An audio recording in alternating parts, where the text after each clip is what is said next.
RFM Midi. 12h, temps universel, il est midi partout au Sénégal. Mesdames, Messieurs, bonjour et bienvenue au grand journal de la RFM. Souleymane Niang. Au sommaire, litige foncier à Ndengeler, le maire de Niagagnaou s'en lave les mains et demande l'arbitrage des autorités administratives. Quant à Bassirou Diomaye Faye de PASTEF, il demande à l'État de restituer les terres. Grève des travailleurs de la justice, mouvement largement suivi à Ziguinchor. Les usagers appellent l'État et le Sud juste à trouver un terrain d'entente et à mettre fin aux désagréments causés par le mouvement d'humeur.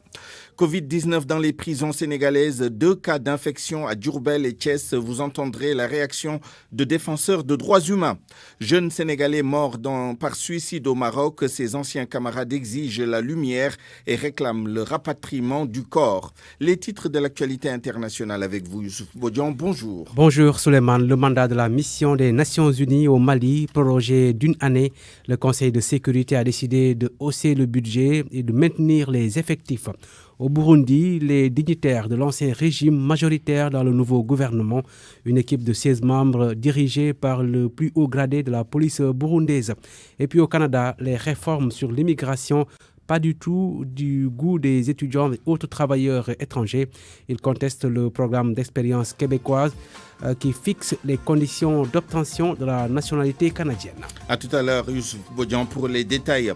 Nafissatou Silla nous présentera l'actualité de la pandémie à Covid-19 Coronews aux alentours de 12h25. Nous irons dans le Ndjambour pour le reportage hivernage du jour. Et puis, il y aura notre rendez-vous quotidien Point de vue. À la mise en onde de ce journal, Abdoulaye Diop, régie d'antenne, Papa Omar Diao.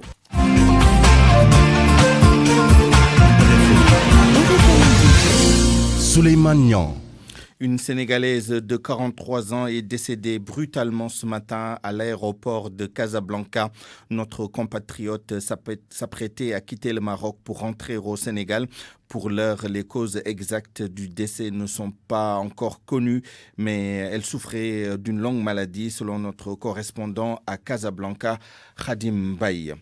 Nous reparlons de l'affaire du jeune Sénégalais qui s'est immolé par le feu au Maroc.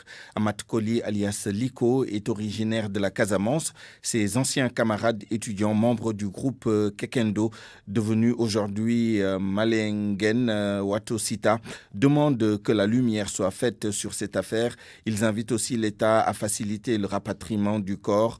Mamadou Lamine Biaye, directeur exécutif de la dite association, est au micro de Max Euclide Kamfani. Ça a été une surprise pour tout le groupe parce que Ahmad Collé, nous l'avons pratiqué. C'est quelqu'un de très lucide, quelqu'un de courtois, disponible et qui n'a jamais eu ces tentatives suicidaires. Vraiment, c'est une surprise et déjà, nous ne recusons pas la thèse, mais quand même, nous n'y croyons pas à 100% parce que c'est quelqu'un qu'on a fréquenté durant tout notre séjour à l'université. Donc, il n'a jamais eu ces tentatives-là. Donc, ça a vraiment été un coup dur pour tout le Kekendo, pour tout Malagan. Et aujourd'hui, qu'est-ce que vous attendez des autorités sénégalaises? Ce qu'on attend des autorités, c'est le rapatriement du corps parce que c'est pas évident en cette période de pandémie, mais quand même les tractations sont en train d'être faites au niveau du consul. Donc nous voulons que les autorités nous épaulent pour que notre frère puisse revenir vraiment sous ses cieux parce qu'il a ses parents à Rufisque, donc ses parents veulent voir leur fils pour une dernière fois avant de l'inhumer. Déjà c'est la consternation,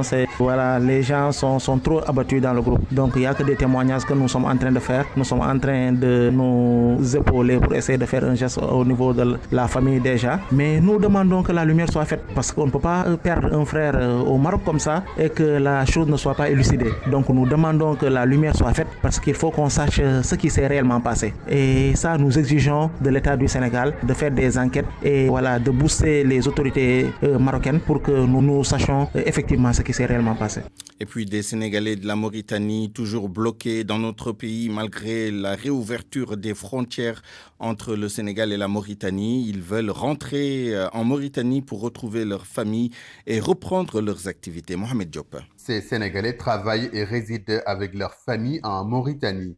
Ils étaient retournés au Sénégal pour de brefs séjours et des raisons diverses, mais finalement bloqués au pays après la fermeture des frontières en raison de la propagation de la Covid-19. Ils se sont donc constitués en collectif pour faire entendre leur voix, nous dit l'un d'eux, Oumar Ndaw. Le collectif est un nombre de plus de 150 personnes qui sont tous bloquées ici au Sénégal. Nous avons des besoins à notre pays d'accueil. Il y a des Sénégalais d'ici qui ont leur problème de loyer, qui vont continuer à payer durant les 4 mois. Leur loyer d'atelier, leur loyer de leur garage. Il y a certaines dames qui ont laissé leurs petits-enfants. D'autres, comme Malik Mbaye, étaient partis au Sénégal pour des besoins commerciaux. Depuis le 5 mars. Je suis au Sénégal depuis le 5 mars. J'étais venu récupérer des marchandises. Mais quand j'ai voulu retourner, la frontière était fermée. Actuellement, mes clients me bousculent. Mais qu'est-ce que je peux faire? Je suis coincé. Même mon local, je n'ai pas payé le loyer depuis 4 mois et ma maison reste fermée. Tous ces Sénégalais ont un seul souhait: revenir en Mauritanie le plus tôt possible. Mohamed Diop, Nouakchott, RFM. RFM, fréquente modulation 94.0, la radio en puissance. La région de Kaolack a enregistré ses 2 premiers décès liés au coronavirus dans la journée d'hier. Il s'agit d'un homme de 82 ans décédé dans une clinique privée et d'un autre homme de 62 ans qui était sous traitement au centre de l'hôpital régional de Kaolack. La région est à ce jour à 2 décès et 15 guéris sur un total de 40 cas positifs de Covid-19. Parlons à présent de la situation épidémiologique au niveau national avec le docteur El Hadj Mamadou Ndiaye, directeur de la prévention, qui a fait le point ce matin. Sur 956 tests réalisés, 112 sont revenus positifs, soit un taux de positivité de 11,7%. Les cas positifs sont répartis comme suit: 99 cas contacts suivis par nos services, 13 cas issus de la transmission communautaire répartis ainsi: Colobane 2, Rufisque 2, Touba 2, Cité Cyprès 1, Dalifort 1, Keur Massar 1, Kaolack 1, Mbao 1, Nord Foire 1 et Plateau 1. 50 patients hospitalisés ont été contrôlés négatifs et déclarés guéris. 27 cas graves sont pris en charge dans les services de réanimation. 3 nouveaux décès liés à la Covid-19 ont été enregistrés dans nos structures ce dimanche 28 juin 2020. L'état de santé des autres patients reste stable. À ce jour, 6 698 cas ont été déclarés positifs, dont 4 341 guéris, 108 décédés et donc 2 248 sous traitement. Le ministère de la Santé et de l'Action sociale exhorte les populations au respect strict des mesures individuelles et collectives. Et je vous le disais dans les titres, des cas de coronavirus ont été enregistrés dans les maisons d'arrêt.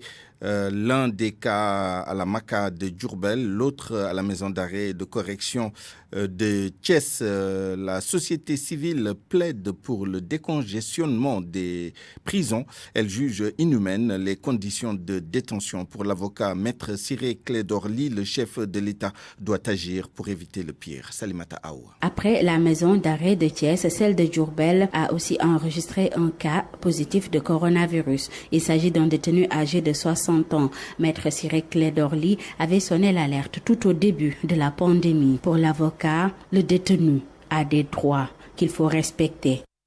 J'avais fait comprendre qu'il était nécessaire et urgent de voir dans quelles conditions, en fait, beaucoup de détenus pouvaient être libérés. Principalement ceux qui étaient en situation de détention provisoire, qui étaient donc dans des cabinets d'instruction où les enquêtes étaient poursuivies. Bon, pour ces personnes, la plupart aussi devaient être libérés dans les 6 mois à venir. Donc il n'y avait pas à leur faire courir des risques dans une situation de pandémie. J'avais évoqué un certain nombre de droits. La contamination dans les prisons n'est pas une surprise. Seulement, il faut prendre des dispositions rapides et urgentes, souligne Moundiaï Sissé de l'ONG 3D. Voilà une maladie qu'on peut considérer comme étant la plus démocratique au monde, qui n'épargne personne. Donc, que ça apparaisse dans les prisons, ce n'est pas une surprise. Maintenant, il faut prendre les dispositions rapides et urgentes. Et ces dispositions doivent aller même au-delà du coronavirus. Parce que les conditions de détention au Sénégal sont inhumaines. Même des animaux ne doivent pas être détenus de la sorte. Parce qu'il y a une promiscuité extraordinaire, une promiscuité indescriptible dans les prisons. Ça veut dire que donc, même au-delà du coronavirus, il y a nécessité de décongestionner les prisons. L'avocat lance un appel au chef de l'État. Il faut agir et vite pour éviter que l'irréparable ne se produise. Vous m'avez parlé donc d'un cas à Diourbel. Espérons que c'est le seul cas. Ce que je peux faire, c'est réitérer l'alerte que j'avais lancée et retourner vers le chef de l'État avec le cri du cœur en lui disant, chez le chef de l'État, est-ce que vous ne pouvez pas encore faire plus, élargir tous ceux qui sont en préventive et qui en fait ne peuvent pas être jugés et qui remplissent actuellement nos prisons. Le premier cas de coronavirus a été enregistré à la MAC de Thiès le 25 juin dernier. L'administration pénitentiaire ne s'est pas encore prononcée sur le cas de coronavirus à la MAC de Diourbel. Il est 12h11, vous écoutez le grand journal sur la RFM. Évoquons maintenant la grève des travailleurs de la justice qui entre dans sa troisième semaine, ce lundi. Le Sud-Just reprochant au ministre de la Justice, garde des Sceaux, Maître Malick Sall, d'ignorer leur mouvement. Mouvement largement suivi à Ziguinchor. Les usagers appellent l'État et le Sud-Just à trouver un terrain d'entente et à mettre fin au désagrément causé par le mouvement. Ziguinchor, Lamine Ba. 72 heures de grève du Sud-Just pour exiger du gouvernement le respect des engagements. L'écriture est inscrite en caractère gras sur un grand papier fixé sur le portail du tribunal de grande instance de Ziguinchor. Des usagers dans le désarroi, assis le long du mur de clôture du service, affichent déception et amertume. J'ai déposé mon nationalité. Depuis lors, je ne l'ai pas récupéré. À cause de la grève là. Oui, je dois voyager. Je dois partir le jeudi prochain. Jusqu'à présent, on dit qu'on doit récupérer le jeudi. Et moi, le jeudi, ça ne m'arrange. Moustapha Diop, lui, ne cesse de faire la navette entre son domicile et le tribunal de grande instance de Ziguinchor, mais il est toujours déçu de ne pouvoir disposer d'un document qu'il cherche à cause de la paralysie dans le secteur de la justice. Moi, j'ai déposé un papier depuis la semaine dernière. On m'avait donné rendez-vous pour 2 jours, mais je suis revenu à 2 reprises sans pour autant trouver les gens. Il se plaint des désagréments engendrés par ce mouvement d'humeur au sein de l'appareil judiciaire. Ça retarde les choses parce que le papier déjà c'était pour une affaire en cours. Ibrahim Silla, jeune étudiant, est en train de constituer un dossier pour passer un concours. Mais il lui manque le certificat de nationalité qu'il n'arrive pas à obtenir du fait de la grève du Sud-Just. Sa crainte est grande. Ouais, je suis venu faire une légalisation, certificat de nationalité pour un concours, Maintenant, jusqu'à présent, ça fait de cela 2 semaines. Jusqu'à présent, on ne parvient pas à faire cette légalisation, C'est une situation déplorable, Si je ne parviens pas à le faire, je risque de ne pas faire ce concours, Il invite l'État et le Sud-Just à ouvrir des négociations pour mettre un terme au blocage noté dans le secteur de la justice depuis quelques semaines. On demande à l'État de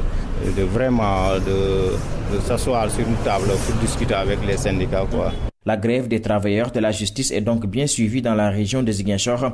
Pendant ce temps, de nombreux usagers du service judiciaire vivent les désagréments de cette situation et appellent à un consensus urgent. Lamine Ba, Ziguinchor, Radio Futur Média. Ziguinchor, où le juge d'instruction va entendre le cerveau présumé de la tuerie de Bofa Bayotte. 14 coupeurs de bois étaient criblés de balles dans la forêt casamançaise le 6 janvier 2018. Le journaliste René Capin-Bassène avait été arrêté en même temps que plusieurs autres personnes citées dans cette affaire. Nous y reviendrons dans nos prochaines éditions. Justice toujours, l'Assemblée nationale examine ce matin le projet de loi consacrant le placement sous surveillance électronique comme mode d'aménagement des peines.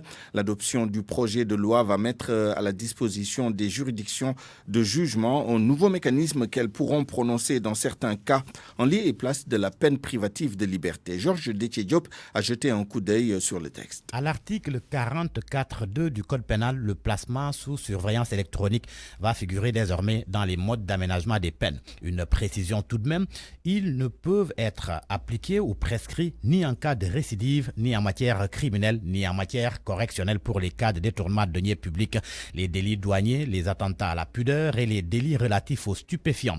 Le texte souligne cependant que le placement sous surveillance électronique n'est applicable aux personnes condamnées pour détournement de deniers publics que s'il y a remboursement ou restitution de l'intégralité de la valeur détournée ou soustraite. Pour les personnes condamnées pour délits douaniers, qu'après paiement de la valeur de l'objet de la fraude et s'il y a lieu de la totalité des droits et taxes dus. Le placement sous surveillance électronique peut aussi profiter à toute personne dont la peine d'emprisonnement est égale ou inférieure à 3 ans si elle justifie entre autres l'exercice d'une activité professionnelle, du suivi d'un stage, d'un enseignement ou d'une formation professionnelle, la nécessité de suivre un traitement médical ou eu égard à son âge avancé, l'existence de garanties réelles de réadaptation sociale.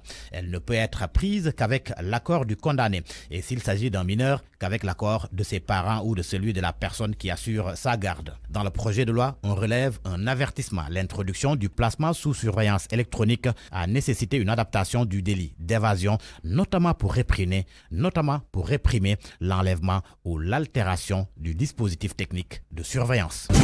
RFM, la radio de toute l'actualité. Parlons maintenant du litige foncier opposant l'homme d'affaires Babacar Ngom à des populations de Ndengler. L'État doit restituer les terres aux paysans pour éviter des tensions sociales. C'est ce que demande Bassirou Diomaye Faye, originaire de la zone, le coordonnateur des cadres du parti PASTEF, qui réagit également à la sortie sur nos ondes du ministre de l'Urbanisme, Abdou Karim Fofana, qui demande que le débat soit dépassionné afin que des solutions soient trouvées. Bassirou Diomaye Faye était l'invité des RFM Matin. Parce que quand le ministre s'y implique, il s'y implique en tant que ministre de la République. Et tout est parti d'un décret d'immatriculation qui a été signé par le président de la République. Je pense fort qu'il a été induit en erreur et je pense qu'on n'a pas besoin de revivre certains épisodes de Fanaï ou de Dodel où on a eu des pertes en vies humaines avant qu'on daigne rétropédaler. Ici, personne n'est encore mort, personne n'est encore blessé. Quoi qu'il y ait eu des échauffourées assez chauds avec des armes blanches et des armes à feu, je pense qu'il est temps de corriger. Mais la seule correction qui vaille, c'est celle qui restitue les paysans dans leurs droits. Il est impensable, et ce serait d'ailleurs inhumain, de leur prendre leurs terres comme ça, sans autres formes de procès, et les livrer au sort de la faim, parce que ce n'est pas l'État qui viendra leur assurer la nourriture, et encore moins Babacar Ngom et la Sédima. À ce sujet, le maire de Ndiaganiao déclare n'avoir rien à se reprocher dans l'affaire du litige foncier de Ndengler, une affaire qui oppose les populations de ce village à l'homme d'affaires Babacar Ngom. Gana Nying soutient que la délibération est antérieure à son élection. Il demande une délibération administrative sur la délimitation territoriale entre les communes de Sindia et de Ndiaganiao. Écoutons Gana Nying au téléphone avec El Haj Ndougoudjen. Moi, j'ai été élu maire en 2014, alors que cette délibération date de 2012. Comme on dit, les institutions demeurent, mais les personnes passent. J'ai hérité de cette situation, alors je l'ai gérée avec philosophie et je suis tout à fait quitte avec ma conscience. Parce que ce soit en Ndengler, en tout cas, toutes les délibérations que nous avons eu à faire au niveau de la commune de Ndiaganiao, on fait d'abord les plans. On s'assure que ce qu'on délimite, ça c'est exactement dans notre territoire. On fait la délibération. Comme ça, il n'y aura pas du tout de litige possible. En tout cas, pour ce qui est de l'affaire de Babacar et de Ndengler, vous parlez de 80 hectares, mais je ne saurais pas être catégorique. Et je pense jusqu'à présent, à ce que je sache, il n'y a pas quelqu'un qui puisse dire exactement de combien d'hectares Babacar a empiété dans le territoire de Ndiaganiao. Ce qui fait que dans ce sens, j'ai écrit au préfet de Mbour pour que les services techniques compétents puissent descendre sur le terrain et définir exactement la limite entre la commune de Sindia et celle de Ndiaganiao.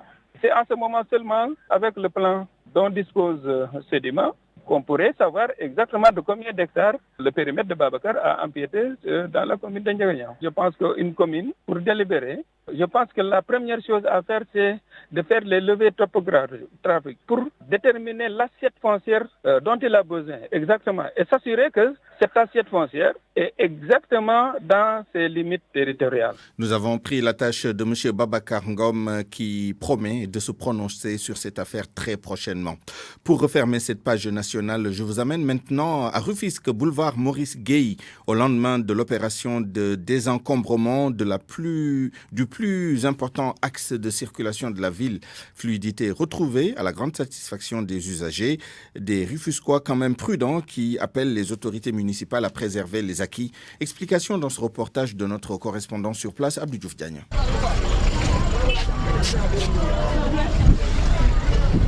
Boulevard Maurice Gueye, automobilistes et piétons circulent librement. Les opérations de désencombrement menées ces derniers jours commencent à faire leurs effets. Trouvé en train de chercher un taxi pour rallier Gorom, Pape Lissa parvient à traverser la route nationale sans difficulté.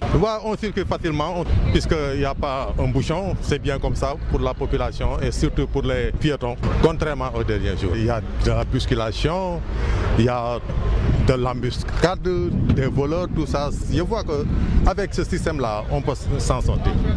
Ce n'est pas la première fois que le boulevard Maurice Gueye fait l'objet de désencombrement, même si un problème de suivi se pose à chaque fois. Saliou Diouf invite les autorités municipales à y veiller. Cette fois-ci. Mon souci majeur, c'est parce qu'il n'y a pas de suivi. Parce que là aussi, ça peut être une création d'emplois. Embaucher quelques jeunes pour qu'ils suivent le désencombrement. Parce que s'il faut, par exemple, désencombrer le boulevard pour 24 heures ou 48 heures, maintenant, il appartient à la municipalité de sévir, d'être rigoureuse. Après les opérations de désencombrement, un projet d'aménagement est prévu par Promoville. RFM Rufisque, Abdou Diouf Diagne. RFM. L'actualité internationale. À 12h21, rebonjour Youssouf Bodian. Bonjour Suleiman. Alors, au Mali, la mission de la MINUSMA prolongée jusqu'en 2021. Elle devait prendre fin ce 30 juin. La décision de prolongation de cette mission des Nations Unies au Mali a été prise à l'unanimité des membres du Conseil de sécurité. Malgré la crise sanitaire, la MINUSMA aura le même effectif avec un budget revu légèrement à la hausse. Le Burundi a son premier gouvernement post-Pierre Nkurunziza. Il s'agit d'une équipe de 16 ministres dominés par des dignitaires de l'ancien régime. Le gouvernement du président Évariste Ndayishimiye a comme Premier ministre le plus haut gradé de la police burundaise. Le récit d'Oumou Kalsoumli. Le premier gouvernement du nouveau président burundais Évariste Ndayishimiye, élu le 20 mai, a été annoncé dimanche 28 juin au soir. Il s'agit d'une équipe resserrée à 15 membres et dominée par les tenants de la ligne dure du régime. La nomination au poste du Premier ministre le 23 juin du plus haut gradé de la police burundaise, Alain Bunyoni, avait donné le ton. M. Bunyoni était déjà considéré comme le véritable numéro 2 du régime depuis la crise politique de 2015 et comme le chef de file des durs parmi le groupe de généraux issus de la rébellion qui contrôle le pouvoir burundais. Un autre faucon fait son entrée au gouvernement, le général Gervais Ndirakobuka, qui dirigeait jusqu'à présent le très redouté service national de renseignement accusé d'être au cœur du système répressif burundais. Il a été nommé ministre de l'Intérieur, du Développement communautaire et de la Sécurité publique. C'est pendant la guerre civile burundaise, 300 000 morts entre 1993 et 2006 qu'il a acquis son surnom. Ougarika, littéralement, fait étendre Red Mort. M. Ndirakobuka fait l'objet des sanctions des États-Unis, de l'Union européenne et des principaux pays européens depuis 5 ans. La candidature en avril 2015 à un troisième mandat controversé du président Pierre Nkurunziza, mort le 8 juin, avait plongé le pays dans une crise politique majeure qui a fait au moins 1200 morts et poussé à l'exil quelques 400 000 Burundais. Le pays est depuis tenu d'une main de fer par le régime grâce au SNR, la Ligue de jeunesse du parti au pouvoir, le SNDD, FDD, qui sème la terreur dans la population. Oumou Kalsoumli, nous quittons le Burundi pour le Niger, où le général Salou Djibo est candidat à la prochaine présidentielle. L'ancien chef de la junte militaire au pouvoir de février 2010 à avril 2011 a été investi hier par le parti Paix, Justice, Progrès. La cérémonie d'investiture s'est déroulée au Palais des Sports de Niamey devant près de 5000 personnes. Le général Djibo s'était retiré de la scène politique après avoir passé le témoin à l'actuel président Mahamadou Issoufou qui termine son second mandat. Le général Salou Djibo a pris sa retraite de l'armée en 2019. Le premier tour de la présidentielle au Niger est fixé au 27 décembre 2020. Il sera couplé aux législatives. Youssouf, pour terminer, terminé, vous nous amenez au Canada. Le programme d'expérience québécoise contesté par les migrants. Il fixe les règles d'obtention de la nationalité canadienne pour les étrangers. C'est dans la continuité de la réforme menée par le gouvernement du Québec pour moderniser le système d'immigration. Nous retrouvons à Montréal notre correspondant Mamadou Aïchaniaï. La décision du ministre de l'Immigration du gouvernement François Legault portant projet de modification du PEC, le programme d'expérience québécoise, est encore critiquée un an après par le monde universitaire, éducatif et des hommes d'affaires. Voilà qu'un an que cette réintroduction du PEC est encore contestée par les étudiants étrangers, poussant le Bureau de coopération internationale qui regroupe les associations d'étudiants à saisir Mme Simon Jolin Barrette pour revoir sa copie. En effet, les étudiants souhaitent que les compétences et les expériences de travail soient retenues en lieu et place des années supplémentaires imposées aux étudiants étrangers avant de postuler au PEC, le programme d'expérience québécoise. Sésame incontournable menant à la demande de la citoyenneté canadienne. Des voix s'élèvent pour essayer de faire encore reculer le gouvernement de François Legault. Ici Montréal, Mamadou Aïchaniaï, Radio Futur Média. Nous terminons avec la France où François Fillon est condamné à 2 ans de prison ferme. Son épouse Pénélope Fillon a écopé de 3 ans avec sursis. L'ancien Premier ministre français et son épouse sont coupables de détournement de fonds publics. Suleiman. Youssouf Bodian, merci. Il est midi et 25 minutes. RFM, reportage. L'entrée en vigueur de la nouvelle monnaie des pays de la CEDEAO, l'ECO, était initialement prévue le 1er juillet, c'est-à-dire dans 2 jours. Mais cette échéance risque d'être reportée. C'est au moment où des notes discordantes sont constatées entre pays membres. Des économistes soutiennent qu'il faut arrondir les angles pour éviter une implosion de l'organisation sous-régionale. C'est un dossier réalisé par Koumba Sandiane Faye. Le franc CFA devrait disparaître pour laisser la place à la nouvelle monnaie ECO en juillet 2020, ce qui semble ne plus être possible, selon l'économiste, le professeur Seydina Oumarsey, enseignant-chercheur à la FASEC. Moi, d'emblée, je dirais que techniquement, c'est pas faisable, parce que c'est clair, c'est dans 2 jours, dans 2 jours, on sera au mois de juillet et que à l'heure où nous sommes, donc c'est nullement au niveau de la zone, surtout UEMOA, on ne parle pas, par exemple, de l'éco en termes de moyens de paiement. Donc ça, c'est clair. Et surtout, le contexte n'aidant pas côté Covid et avec le dérèglement occasionné par la pandémie. Donc voilà, il y a beaucoup de contraintes à lever, en fait, d'aller vers cette monnaie éco comme moyen de paiement au sein de notre zone.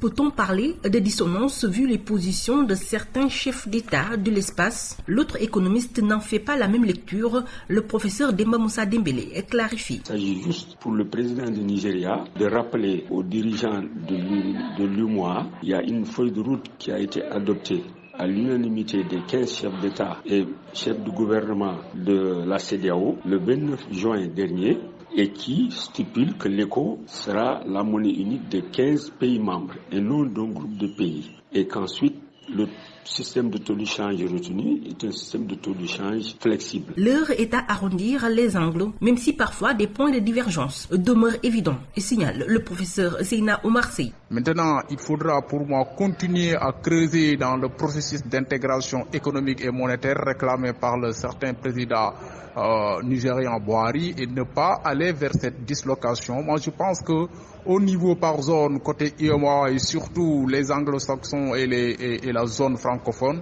il nous faudra trouver vraiment des plaques de convergence. Il faudra arrondir les angles parce que notre zone CEDEAO, in fine, à l'horizon 2063, pour cette unité africaine tant chantée, tant espérée, serait viable avec une intégration réussie et aboutie tout simplement. Les risques d'éclatement de l'espace sont énormes si toutefois les chefs d'État tardent à se mettre d'accord sur certains principes. Mais une chose est sûre, le franc CFA va encore régner. La mise en vigueur de la nouvelle monnaie ECO, ça ne sera pas pour ce juillet 2020, selon ces experts de l'économie. RFM Sport. Les infos sport de ce lundi, c'est avec vous, Abdou Diouf Junior. On doit sacrifier des intérêts personnels pour le bien de l'équipe. Ces propos de Quique Sétienne en disent long sur le climat dans le vestiaire blaugrana. En effet, le Barça traverse des troubles ces derniers jours. Le match nul contre Celta Vigo, 2 buts partout, n'a pas arrangé les choses pour le FC Barcelone. Le Barça qui déroule d'ailleurs le tapis rouge à la Maison Blanche, la Casablanca madrilène. Il laisse une grosse opportunité aux merengues d'aller chercher le butin au bout de la course. 6 bornes à dépasser, 6 journées pour être plus précis. Ce n'est pas grand-chose pour le Real qui a désormais 2 points d'avance sur le FC Barcelone après sa victoire 1-0 sur le terrain des voisins de Messi et sa bande, l'Espagnol Barcelone. Cette nouvelle situation inconfortable révèle une tension au sein du groupe de Sétienne. Messi aurait même des bisbilles avec son adjoint Eder Sarabia. Les Barcelonais ont 69 points contre 71 pour les Madrilènes. Le Barça va tenter de se relancer à domicile contre l'Atlético Madrid demain à partir de 20h. Getafe Real Sociedad, c'est à 20h ce soir. En Angleterre, la 32e journée se poursuit avec Crystal Palace de Kouyaté qui reçoit Burnley à 19h. En France, Jean-Michel Aulas s'est montré très confiant pour 2021. Le président de l'Olympique lyonnais dit être sûr que les choses vont évoluer positivement pour son club après la crise. Il dit viser les premières places et pourquoi pas le titre, se demande Aulas. Dans le chapitre des transferts, l'international espoir sénégalais Amadou Ciss, 20 ans, va jouer pour Amiens pour les 3 prochaines saisons. Il était jusque-là joueur de Fortuna Sittard, où le jeune milieu de terrain a marqué 6 buts et délivré 4 passes décisives en 22 apparitions. Il rejoint Amiens en Ligue 2 et va porter le numéro 23. Un autre Sénégalais fait la une de l'actualité des transferts depuis quelques semaines. Selon Tuttosport, Liverpool offre Lovren en échange de Kalidou Koulibaly. Manchester City était en avance sur le dossier, mais Liverpool tente par tous les moyens de s'attacher les services de l'un des meilleurs défenseurs au monde en ce moment. Mais le tour est loin d'être joué. Merci Abdou Diouf Junior. Accueillons à présent Nafissa Toussila pour l'actualité de la pandémie à Covid-19. Coronews. 501 898 morts dans le monde et 10 145 947 cas confirmés. Occasion pour l'Organisation mondiale de la santé d'alerter sur l'aggravation de l'épidémie dans le monde. Le nombre de nouveaux cas bat des records, essentiellement sur le continent américain où le nombre de cas explose. Aux États-Unis, le nombre de nouveaux cas n'a jamais été aussi élevé. Plus de 38 000 nouvelles contaminations ces dernières 24 heures. Élevant ainsi le bilan à 2 510 281 cas avec 265 nouveaux décès pour un total de 125 804 morts. Dans plusieurs États, les plans de réouverture ont été suspendus en raison du pic et la maladie touche plus les jeunes et il est demandé à la population de se faire tester, même asymptomatique. Au Brésil, le bilan continue de s'alourdir. Il enregistre en 24 heures 1661 morts contre 1109 la veille, avec au total 53 961 décès. Et selon les statistiques, le bilan pourrait doubler d'ici le mois prochain. La relance de l'économie reste pour le président Bolsonaro une priorité, alors que la population n'a toujours pas accès à des tests massifs et à des équipements de protection. Au Mexique aussi, l'épidémie progresse avec un dernier bilan macabre de 869 décès en 24 heures. En Europe, l'Allemagne ou encore l'Italie ont noté une baisse du nombre de cas, contrairement en Espagne, au Portugal ou au Royaume-Uni, où l'on déclare un nombre croissant de cas, mais les bilans respectifs de décès connaissent au moins une baisse dans ces 3 pays en 24 heures. En France, le dernier bilan communiqué par les autorités sanitaires fait état de 26 morts. En Asie, la Chine compte 12 nouvelles contaminations, dont 6 asymptomatiques et 7 d'entre elles sont enregistrées à Pékin. En Corée du Sud, on se bat toujours contre une deuxième vague de contamination alors que les mesures sont assouplies depuis mi-mai. Au Japon, c'est juste un décès qui a été comptabilisé, contrairement en Inde où le bilan s'alourdit de jour en jour. 380 décès hier alors que le déconfinement vient juste de débuter. Au Moyen-Orient, l'Iran aussi compte ses morts par centaines cette dernière journée et il est à plus de 10 500 décès. En Afrique, dans le Maghreb, notamment en Égypte, Égypte, le nombre de contaminations augmente avec 81 décès ces dernières 24 heures. Pour le Maroc, qui a prolongé son état d'urgence jusqu'au 10 juillet, un mort du Covid-19 a été enregistré hier. L'Algérie en déconfinement connaît, elle, une hausse de contamination et de patients sous soins intensifs. L'épidémie se développe en Afrique du Sud et connaît de jour en jour une flambée avec ces dernières 24 heures 116 décès. Le Sénégal, quant à lui, est à 108 pour un bilan total de décès et 112 cas nouveaux de coronavirus contre 50 guérisons ce lundi 29 juin. RFM, la presse du jour. La presse de ce lundi 29 juin 2020, lui, est commentée par Georges Diop. L'état d'urgence va-t-il être prolongé? Vox Populi répond par l'affirmative. Selon le journal, le président Macky Sall va prendre un nouveau décret pour procéder à une nouvelle rallonge et aussitôt après, le ministre de l'Intérieur va embrayer pour prendre un arrêté prolongeant le couvre-feu. Bref, Vox Populi indique que les mesures d'exception vont être maintenues pour au moins 30 jours. Seulement, l'observateur souligne que Macky Sall est face à un dilemme et va parler aux Sénégalais le 2 juillet prochain. Mon confrère précise que la seule évidence dans cette affaire est que le délai de conformité de la loi d'habilitation assorti d'une prolongation de 3 mois de l'état d'urgence arrive à expiration dans 48 heures. Conformément à l'article 77 de la Constitution, le chef de l'État n'était plus tenu depuis presque 3 mois de passer par la représentation nationale pour légiférer sur des questions d'ordre budgétaire, financière, économique, juridique, sanitaire et sécuritaire. Mais ce 2 juillet, cette loi devrait être soit prorogé, soit abandonné. Selon l'observateur, ce sont les deux seuls et uniques choix qui s'offrent au chef de l'État qui, malgré ses immenses pouvoirs, n'a pas toutes les cartes en main. À ce propos, des spécialistes du droit confient au journal que l'Assemblée nationale est en passage obligé pour une prorogation de la loi d'habilitation. En attendant, le khalife général des Tidjanes donne son avis sur la gestion de la pandémie de Covid-19. Et le moins que l'on puisse dire est que Serigne Babacar Sy Mansour ne rate pas l'État. Et Sud Quotidien d'affirmer que Serigne Babacar Sy Mansour sermonne l'État. Vox Populi, comme Sud Quotidien, rapporte ses propos selon lesquels l'État a démissionné. Le journal indique que pour le khalife, la manière dont le gouvernement a géré la pandémie du coronavirus et le déconfinement n'est rien d'autre qu'une démission. Cela alors même que, dit-il, un responsable ne démissionne pas face à un drame qui menace son peuple. Le khalife demande par ailleurs à l'État de se garder de se mêler des affaires des mosquées. Conséquence de tout cela, les Échos écrit que le khalife des Tidjanes clash les manquements de l'État. C'était à Tivaouane en marge de la cérémonie de 3e jour du décès de son porte-parole, Serigne Pape Malick Sy. En Afrique du Sud, rien ne va entre l'ambassadeur et les ressortissants sénégalais. En cause, Source A informe que l'Association des Sénégalais d'Afrique du Sud qualifie de nébuleuse la gestion de 50 millions de francs CFA d'aide financière destinée à la diaspora dans le cadre de la Covid-19. S'y ajoute, notre Source A, le fait que les seuls diplomates de carrière sont crédités d'avoir été mis à l'écart de la marche de la mission diplomatique. Le foncier à présent. À la une de Libération, il est question de l'accaparement des terres dans le monde rural. Une triste réalité dans le département de Mbour. Mon confrère fait d'ailleurs état d'un festin de la honte. 3 exemples pris par Libération. Les dessous des 300 hectares octroyés à la Sédiment vers un règlement du litige après le tollé national, constate le journal.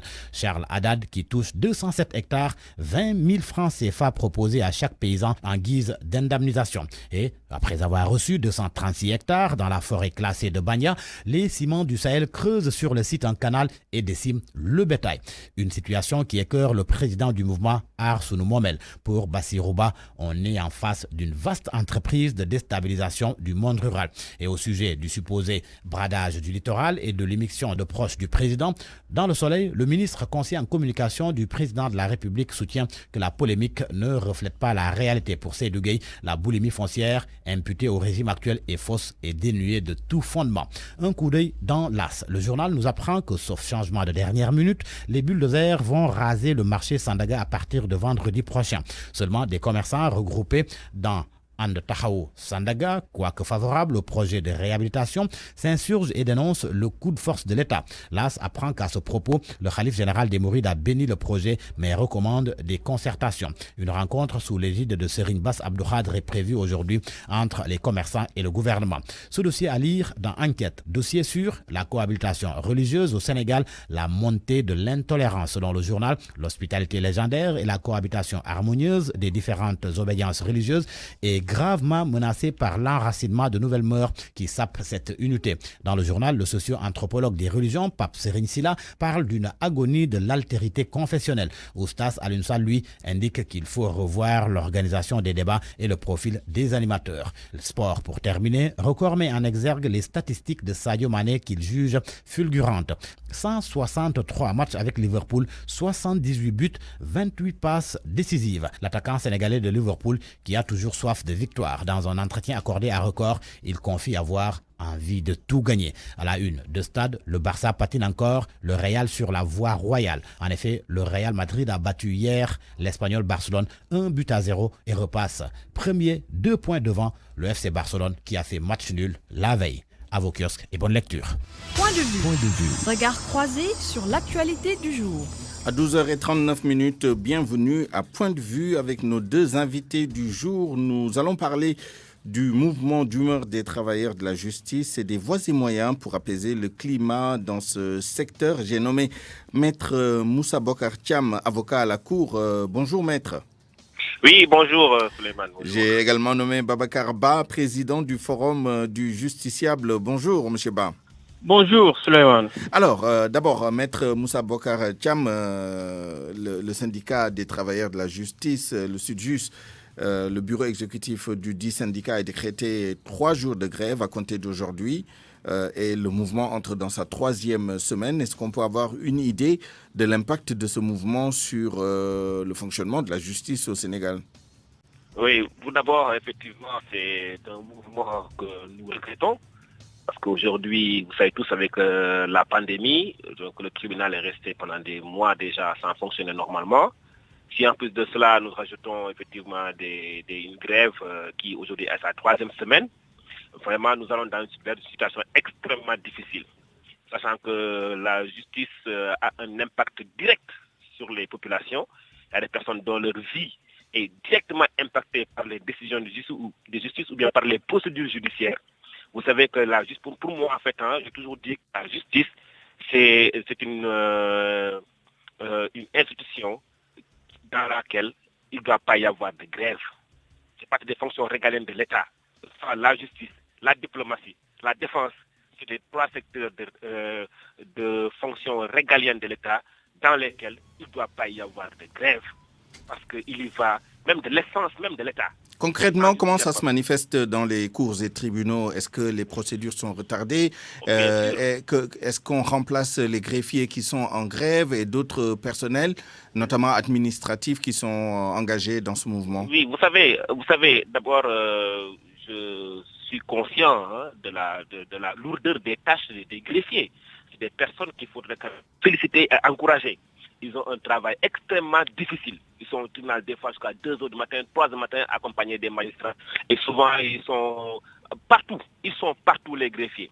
Donc, aujourd'hui, nous avons effectivement des retards incommensurables au niveau des juridictions. Et les conséquences sont sur 3-4 mois avant d'être pouvoir être épongées.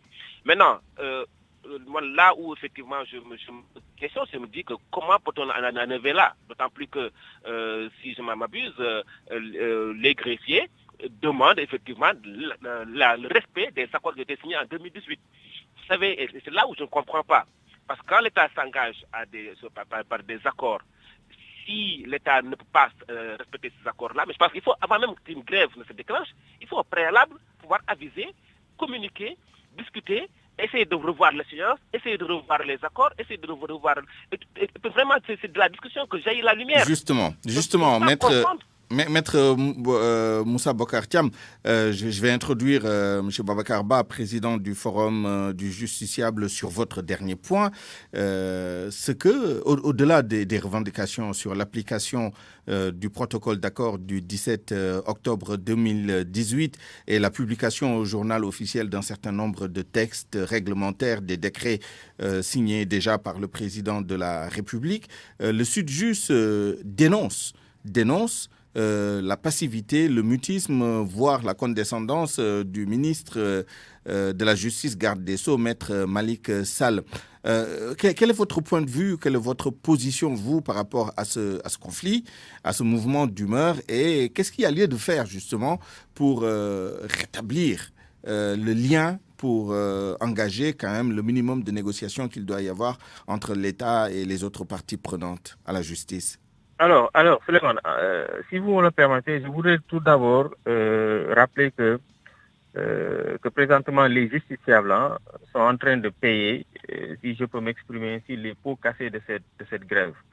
Présentement, les justiciables subissent les effets néfastes même de cette grève parce que bientôt 2 ou 3 semaines, les justiciables n'arrivent plus à avoir des casiers judiciaires, on n'arrive plus à avoir des extraits de décisions de justice pour les exécuter.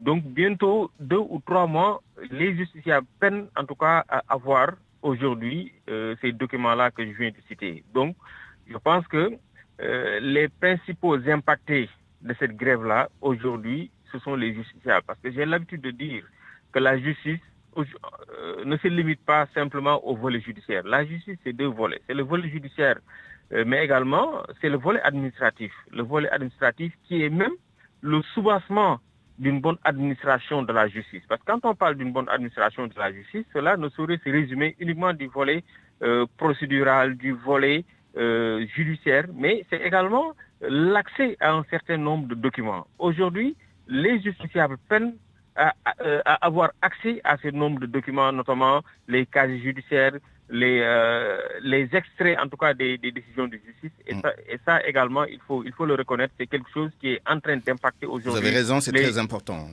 Voilà, les justiciables. Maintenant, je pense qu'aujourd'hui, nous-mêmes au niveau du forum du justiciable, nous ne comprenons pas en tout cas pourquoi aujourd'hui on a du mal à matérialiser les engagements que l'État du Sénégal avait déjà pris.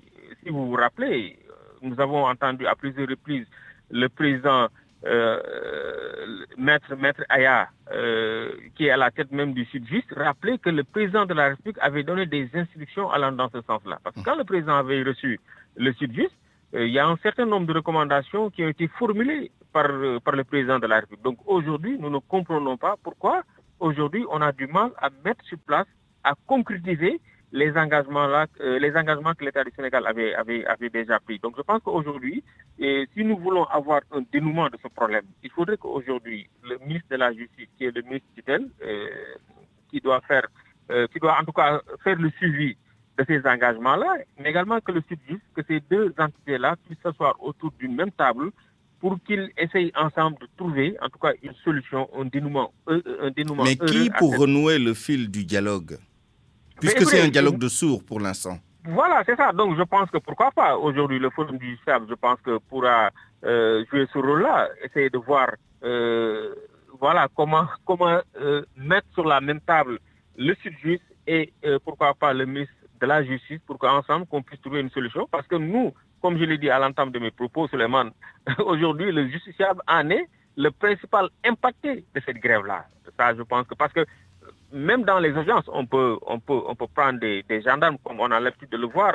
En fait, la grève du Sud-Juste ne peut pas empêcher aujourd'hui qu'une audience puisse se tenir, mais la grève aujourd'hui de Sud-Juste peut impacter négativement, en tout cas, sur les justiciables. Donc, je pense qu'aujourd'hui, il faudrait... Et puis, à mon humble avis, je pense que le problème peut être résolu. Parce qu'aujourd'hui, il y a des engagements qui ont été pris par l'État du Sénégal, parce que le président, quand il avait reçu le Sud-Juste, il avait formulé un certain nombre de recommandations. Donc, aujourd'hui, il faudrait tout simplement que la tutelle, que le ministère de la Justice puisse quand même faire le suivi de ces recommandations-là. Parce que tout ce que le Sud-Juste demande aujourd'hui, c'est de matérialiser les recommandations que l'État du Sénégal avait déjà entrepris. Maître Moussa Bocar Thiam, il se trouve que le garde des Sceaux, ministre de la Justice, est un avocat comme vous, Maître Malick Sall. Quel est votre point de vue, vous, sur la manière de renouer le dialogue entre le ministère et le syndicat des travailleurs de la justice?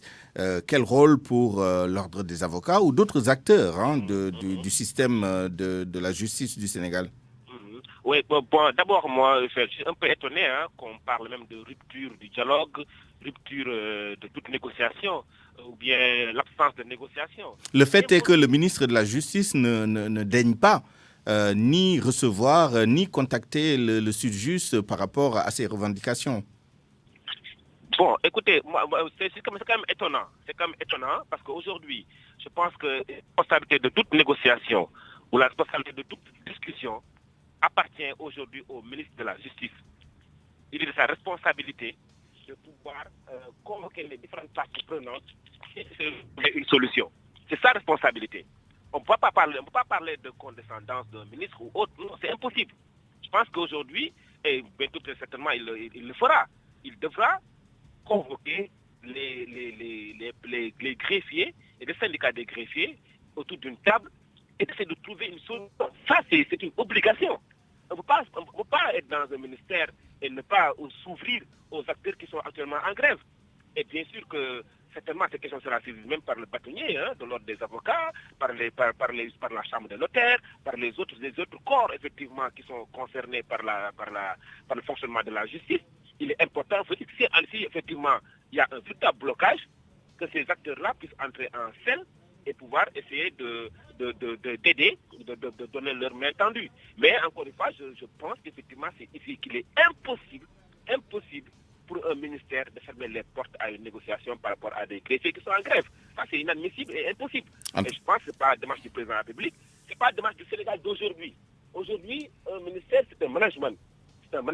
D'ailleurs, moi, je ne crois pas effectivement que le ministre ait refusé de recevoir les greffiers et autres. Ça m'étonnerait vraiment.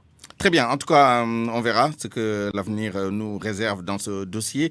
Merci à tous les deux, Maître Moussa Bokar Thiam, avocat à la Cour, et Babacar Ba, président du Forum du Justiciable. Nous vous retrouverons tout à l'heure dans l'édition en Wolof. À 12h50, c'est la fin de cette édition du Grand Journal. Je vous remercie de l'avoir suivi. Merci à toute l'équipe qui l'a réalisé et qui m'a aidé à vous la présenter. À 13h, retrouvez Pape Ngagne Ndiaye pour la principale édition de la mi-journée en Wolof. Dans un instant, Allô Présidence, je vous souhaite une excellente suite des programmes sur Radio Futur Média. Au revoir.